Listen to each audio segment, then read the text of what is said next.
I wanted to do something more with my martial arts, and from that I got into stunts, and it's just a fantastic industry that challenges you. You can push your body to do amazing things. Because if you don't have the trust and you can't trust them, there's always that doubt in your mind that something's going to go wrong. Every day I wake up, it's what I love, it's what I want to do sort of thing. It just makes you double think everything and make sure safety comes first.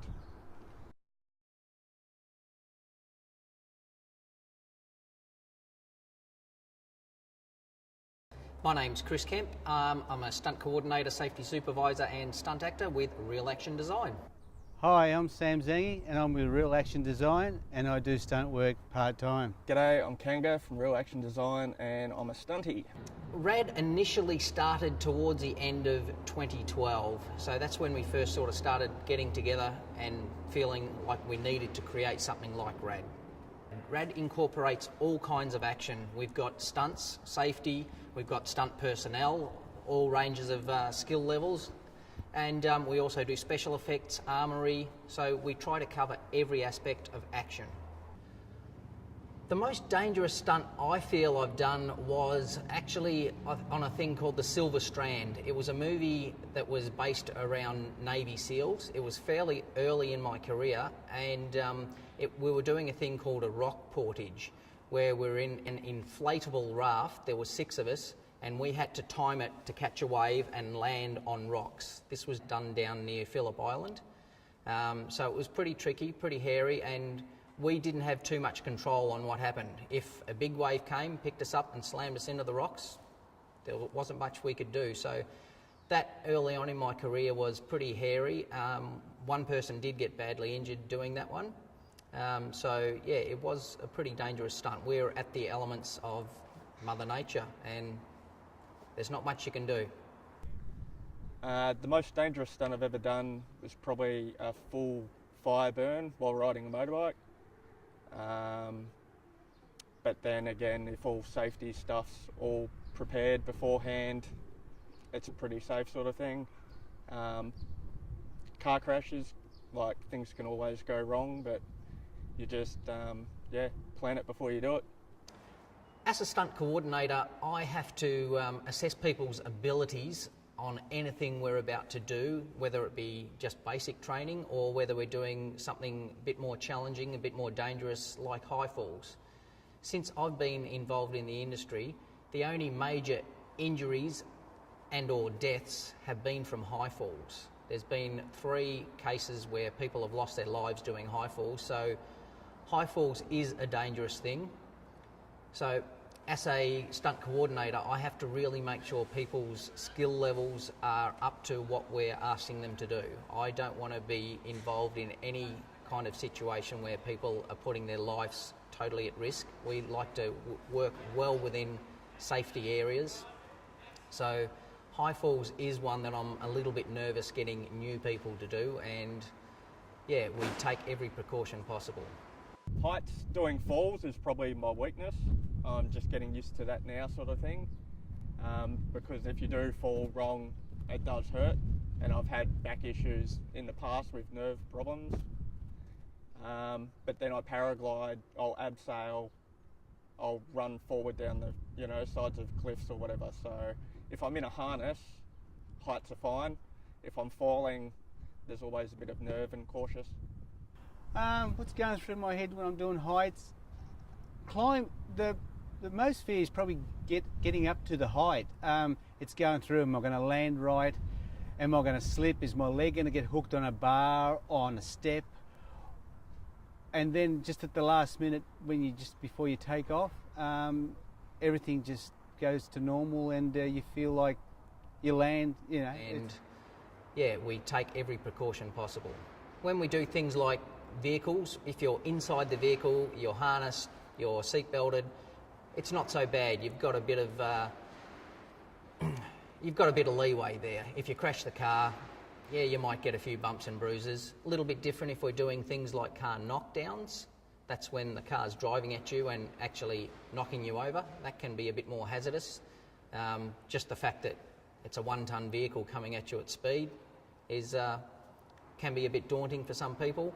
If you do the stunt wrong, you can end up going through the windscreen, so you can not only injure the driver, you can also injure yourself. So there's lots of little unforeseen things that could happen, but we try to plan these things out as good as possible to make it as safe as possible. Okay, what we're about to attempt now is setting a fireball off. So we've got Clint Dodds, Special Effects Supervisor. He's going to be setting a fireball off. At the same time, a couple of the stunt guys are going to be running out and diving out of the way. So obviously the dangers there are the explosion, the fire. If they mistime their run, if they fall over, there's a good chance that they'll get injured, they'll get burnt. So they really have to be on their game. They can't be mucking up. They've got to be focused on what they're doing, and they've got to be comfortable working with the special effects supervisor. If they feel that they're not comfortable with the special effects supervisor, they have to really speak up. It's up to them to say enough's enough. 5, 4, 3, 2, 1, go!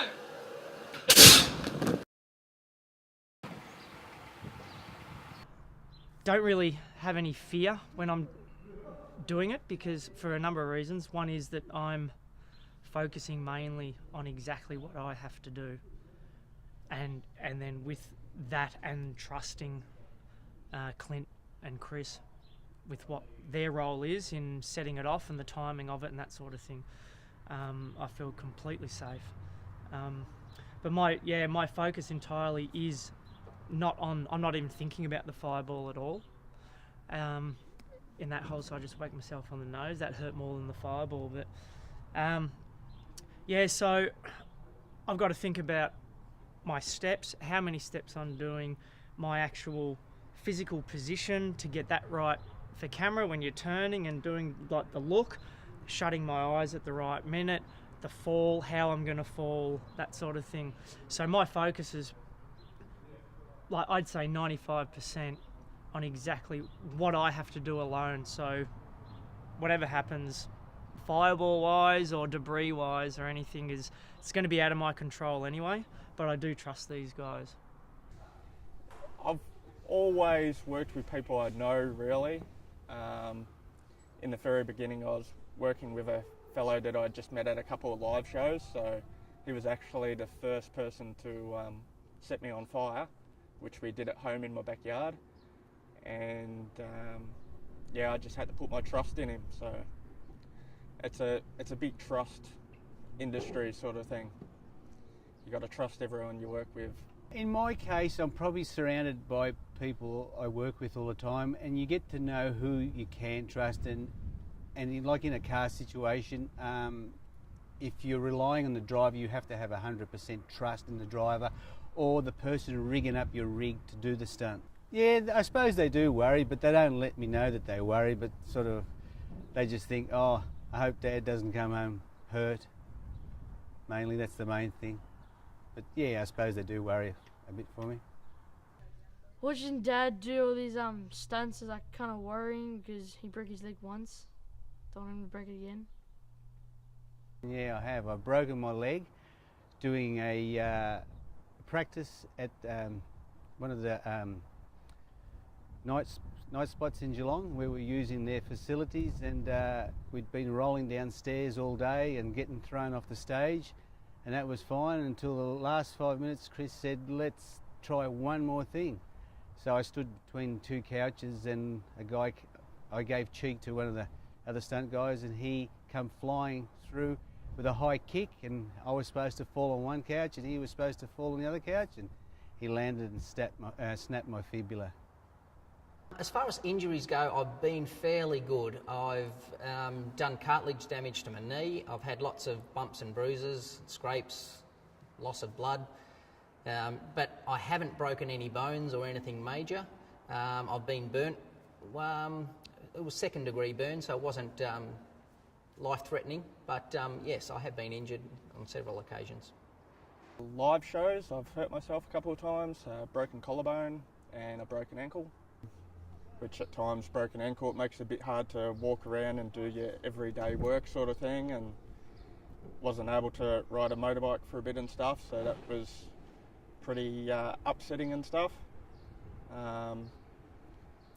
But yeah, it didn't put me off doing stunts at all. I've actually lost about 17 mates in motorbike accidents, paraglide accidents and all that, and yeah, every day I wake up, it's what I love, it's what I want to do sort of thing. I've worked with the likes of Heath Ledger, Nicolas Cage. I was lucky enough to work with Jackie Chan early on in my career.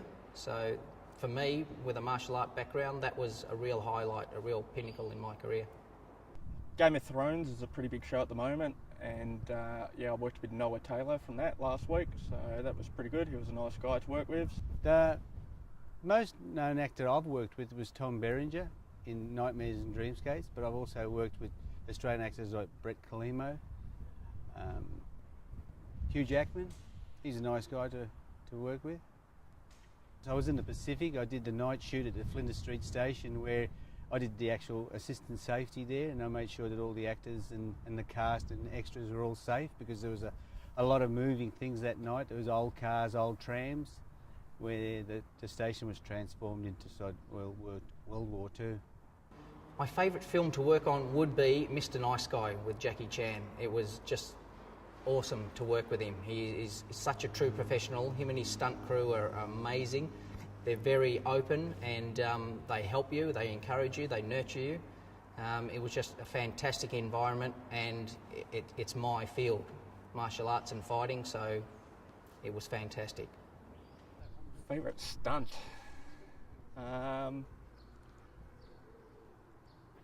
Good question. Motorbikes were always my passion growing up, so I guess vehicles are probably the strongest. It's just now, instead of doing wheelies and stoppies and stuff, now I look at more how to crash a motorbike and make it look good on camera safely. My background is martial arts, so anything to do with fights or fighting I'm very comfortable with. I love working with fire, so I don't mind doing anything involved with fire, but other people, they won't be as comfortable doing those things. One of my favourite stunts that I always like doing is if somebody says to me, do you mind doing a burn for us? I never refuse a burn. Why do I do something like this? I don't want to live a boring life. That's me. As a person, I'm not someone who's happy just to sit and do the same thing every day behind a desk with a little window or whatever it is, sit behind a computer, whatever the job is. I need myself. I get fulfilled by challenging myself and trying different things and experiencing different experiences in life. And I think life is a journey, and we need to build on it and do as much as we can in it. And I mean, I've only been training for a year now. I've always been a very physical person. It helps being light, like fairly small, I guess, but helps being light. But it's gonna. I mean, I'm nearly 43 now, so I'm pretty late entry into the industry. But it's something I've always wanted to do. I don't think enough is the word. It's just, you just scale down the type of stunts you do, and you sort of, I started in my late 40s, and I hope to keep going until, in my 70s, even if I just drive in cars. Background driving is sort of part of stunt work too, precision driving. You can always sit in the seat and just steer a car. I hope to do stunts well into my 50s and 60s. There are some guys out there now that still do some minor stunts that are in their 60s, so I hope to follow in their footsteps as well. I look forward to every time I get to do this. It's just, for me, it's just, it's almost like a form of therapy. It's amazing, and it's exciting, and I can guarantee that if you do anything like this where you're challenging yourself and you overcome that, at the end of the day on the drive home, without a doubt, every single time I'm training or I'm doing some stunt work for something, I have this sense of fulfillment within myself on the drive home, and it's just, personally, it's really valuable for me. There you go.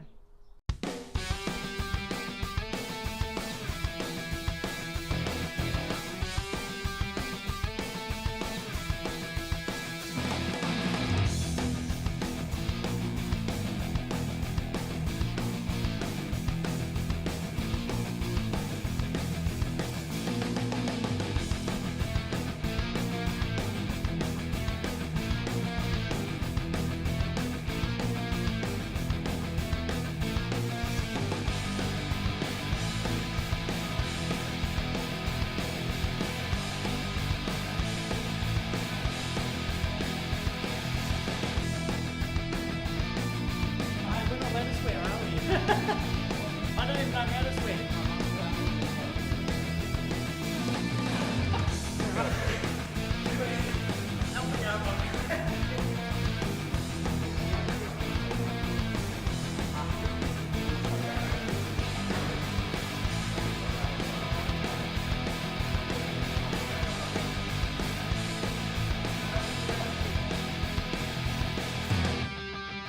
Happy birthday to you. Happy birthday to you. Happy birthday, dear